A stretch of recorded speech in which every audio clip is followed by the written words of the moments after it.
Assalomu alaykum qadrdonlar, sog'misizlar? Xudo xolasa ona vatanga yetib keldik. Bugun 1-dekabr sanasida va meni Oybekka olib kelib tashlagan akamdan hozir bitta intervyu olaman, chunki bu narsani oldin ham chiqargandim. Alisher akamizni xizmatlari haqida va hozir yana bitta zo'r qilib chiqarib ko'rsatib o'tamiz. Qaysi mashinada qanday ish faoliyat yurgizyapti. Assalomu alaykum. Mana bu Alisher akamiz yana bir bor. Yaxshimisiz? Charchamayapsizmi? İşleriniz bo'lyaptimi? Aka, necha yildan beri taksilik qilasiz? 15 yildan beri ya. Mana 15 yildan beri xudo xolasa 2 yil bo'ldi siz bilan yuraman ha. 2 yildan beri mana akamiz bilan yuramiz. Chevrolet Cobalt ha. Chevrolet Cobalt.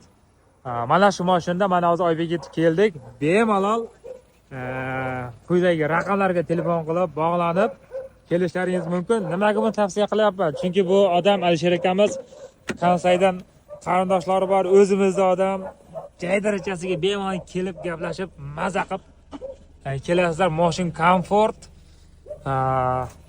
Kimlarki mana Rossiyadan qaytayotgan do'stlarimiz bo'lsa, avvaldan telefon qilib qo'ysalaringiz, o'zlaringiz kutib oladi. Mana hozir bir o'zim keldim, bir o'zim ichdan borib, mana kutib oldi.